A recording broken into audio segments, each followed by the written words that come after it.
All right, so today we are diving deep into Black Panther. You know, you might be getting ready for a meeting on diversity in film, or maybe even looking for some inspiration for that paper you're writing. Or hey, maybe you're just curious about what made this movie such a phenomenon. It was a big one for sure. It really was. Whatever brought you here, we're going to unpack Black Panther's success, the marketing, and whether it actually broke the mold in Hollywood. And get this, we've got academic slides, movie notes, and even YouTube transcripts to go through. Sounds like we've got our work cut out for us. Yeah, it's going to be a wild ride. Okay, so first off, Black Panther was a box office, well, beast. Over $1 billion globally. Right, it's a massive hit. Yeah. And directed by Ryan Coogler, who you might know from Creed, the film was a success, both commercially and critically, getting multiple Academy Award nominations and even winning 3 Oscars. But what's really interesting is that this all happened within the already huge Marvel Cinematic Universe. It wasn't just another superhero flick. Totally. And speaking of not just another superhero flick, I was looking at these movie notes, and they describe the basic story as having this Africa versus the West kind of theme. Right, yeah. That's a great observation. The film really does flip the script on how European colonization of Africa has been historically portrayed.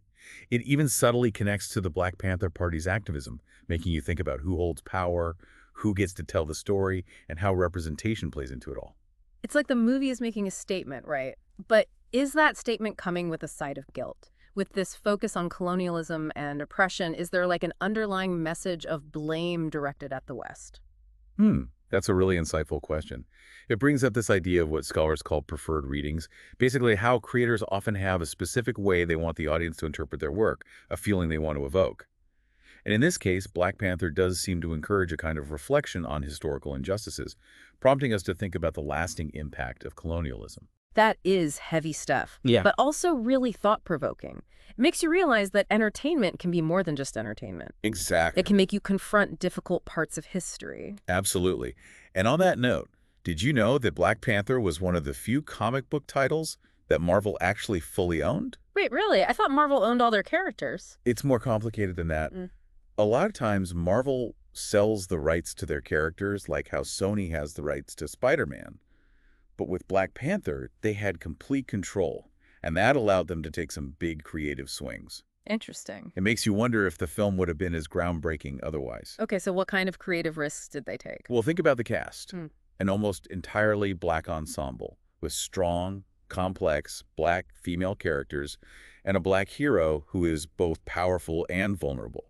This was a huge departure from the typical Hollywood superhero formula. Yeah, it definitely was. But was this a genuine push for diversity, or was it more of a calculated move to, look good, like hopping on the diversity bandwagon for better PR? That's a question worth asking. To understand it better, it's helpful to look at the bigger picture. There's this concept called symbolic annihilation, coined by media scholar Stuart Hall. It basically describes how underrepresentation of minorities in media sends a powerful message about their place in society. It's like saying you don't matter, just by not including certain groups in the stories we tell. Wow, that's intense. It makes you think about how important representation really is. Exactly. It's not just about entertainment, it's about reflecting the real world and giving everyone a sense of belonging. So Black Panther comes out when people are already starting to recognize this lack of diversity in Hollywood. Right, exactly. You had the hashtag #OscarSoWhite movement, which was a direct response to the lack of diversity in the Academy Awards. Right. It really shone a light on the issue. And then Black Panther comes along and challenges that status quo. Speaking of challenging norms, I kept seeing this term Afrofuturism in the research. Honestly, it sounded kind of intimidating at first. What is that all about? It's not as complicated as it sounds, I promise. Think of it like this. Afrofuturism is a cultural movement that takes Black history and culture and blends it with science fiction. It's about reimagining the future through a Black lens, offering alternative possibilities that go beyond the usual narratives. So it's not just accepting the future that's presented to us, it's creating a new vision. Exactly. And it's not just in film. It's in music, art, literature. It's everywhere. One of the sources even quotes a powerful line from the film. "Bury me in the ocean with my ancestors who jumped from ships because they knew death was better than bondage." It really captures the heart of what Afrofuturism is about. Whoa, chills. That quote is incredible. And I guess Wakanda itself is a perfect example of Afrofuturism in action, right? It's this technologically advanced African nation that thrives independently from Western influence. Absolutely. It completely flips the stereotypical portrayals of Africa often seen in Western media. Wakanda shows a vision of African innovation, self-reliance, and a future free from the shadow of colonialism. It's really powerful. Okay, but hold on a second. Let's talk about the sheer marketing blitz that surrounded this movie. I mean, trailers during the NBA Finals and the Super Bowl, Alexis featured in the film and in Super Bowl ads, a Welcome to Wakanda fashion show at New York Fashion Week.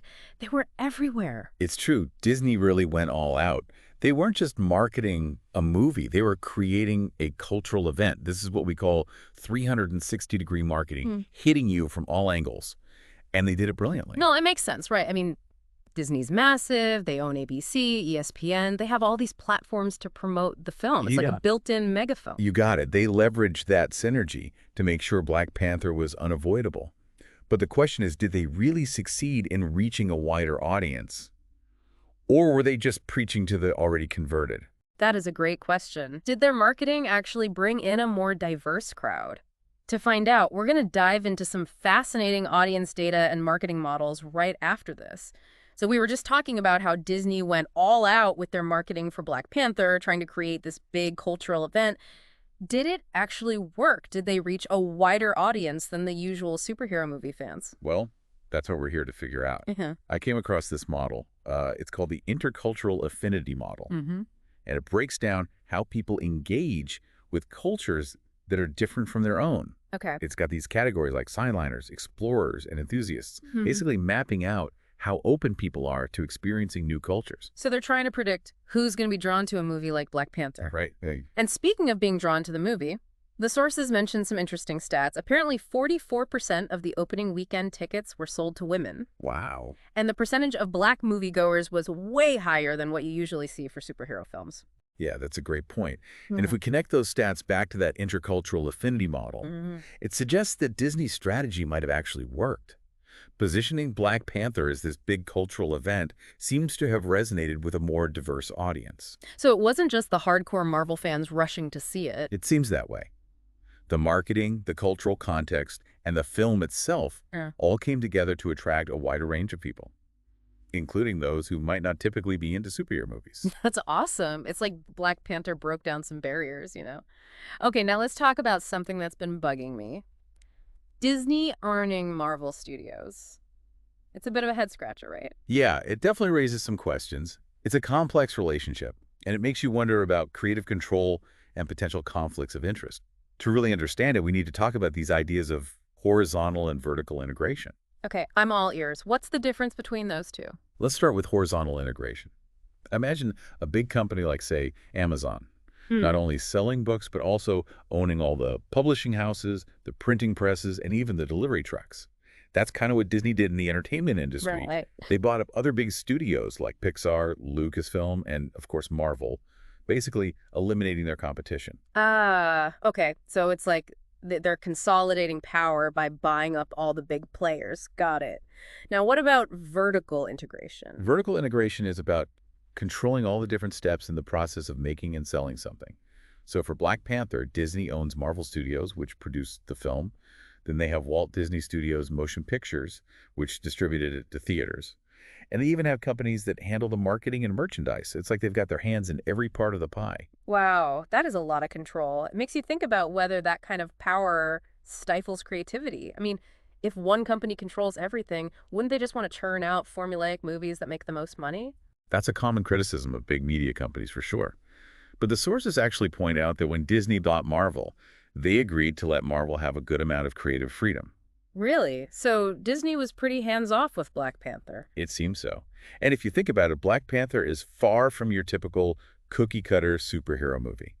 It tackles some really complex themes, has a diverse cast of characters, and even challenges the usual way Hollywood tells stories. Okay, so maybe there's hope for creativity even within these giant media companies. Perhaps. It's definitely a balancing act between giving creators freedom and making sure the movies are still commercially successful. It's a complicated world. It definitely is. But I think we've covered a lot of ground here, from Afrofuturism to marketing models and even corporate structures. It's been a wild ride.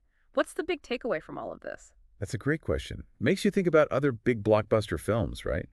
Do they try to create these cultural moments like Black Panther did? Or is Disney doing something unique? And if so, why? That is a great question to ponder. We've been talking about what the experts say and all this data, but what about you listening? Did Black Panther resonate with you differently than other superhero movies? We want to know. But before you head over to social media to tell us, we have one more part to this deep dive. So we've been talking about Black Panther and this huge cultural phenomenon, but it got me thinking about the bigger picture. What about the film industry itself? It feels like this giant machine controlled by like a handful of companies, right? You're absolutely right. The sources actually point out how the industry is dominated by just a few major studios, mostly in the US. Names you've definitely heard of: Disney, Warner Bros., Universal, Sony, Paramount. And they're often part of even bigger media conglomerates, which means they have a ton of power over what movies get made and how they're seen by the world. Right. It's like they hold all the cards. The bigger they are, the more resources they have. And it just becomes this cycle where it's harder and harder for smaller studios and independent filmmakers to break through. Exactly. And this concentration of power in the hands of a few raises a lot of questions about diversity and creative freedom. Do these big conglomerates really care about representing different voices and perspectives? Or are they just focused on making as much money as possible, even if it means churning out the same predictable movies that appeal to the widest audience? Yeah, those are some tough questions. But didn't Black Panther itself show that a major studio can take a chance on a film with a predominantly black cast and a director of color? It's true, Black Panther pushed some boundaries and challenged some norms. But we have to remember that Marvel Studios, even though it's owned by Disney, has had some autonomy. They've been able to greenlight projects that other studios might have seen as way too risky. Ah, so maybe there's hope for more diverse stories being told within the mainstream system, as long as those in charge are willing to take a chance. It's possible. Mm. But the success of Black Panther, as amazing as it is, doesn't magically erase all the systemic issues in the industry. We still see a serious lack of representation in those key creative roles, both in front of and behind the camera. There's still a long way to go. And that's why it's so important to keep having these conversations, to keep looking at how the industry works, who has the power, and whose stories are being told. Absolutely. We need to hold these big media companies accountable and demand more inclusive and representative storytelling. The sources we've been looking at even suggest that supporting independent filmmakers and alternative ways of distributing films could be crucial. Those avenues can provide a platform for voices that are often uh, marginalized by the mainstream system. That makes sense. It's like diversifying our media diet, not Yeah. just relying on the big studios to tell us what to watch. Exactly. And that's where we as viewers have a role to play too. We can actively choose to support diverse content, seek out films made by independent creators, and engage in these conversations about representation. It's about being conscious consumers of media, not just passive viewers. Couldn't have said it better myself. Our choices and our voices matter. They really do. Well, we've really gone deep on this one, haven't we? We've explored the cultural impact of Black Panther, the marketing, the complexities of the industry that made it, and even what we as viewers can do to push for more diverse and inclusive storytelling. Yeah, we definitely peeled back the layers. And as always, we want to encourage you to keep thinking critically about the media you consume, to seek out different perspectives, and to challenge the status quo. That's what being a deep diver is all about. Thanks for joining us on this journey, and until next time, keep exploring.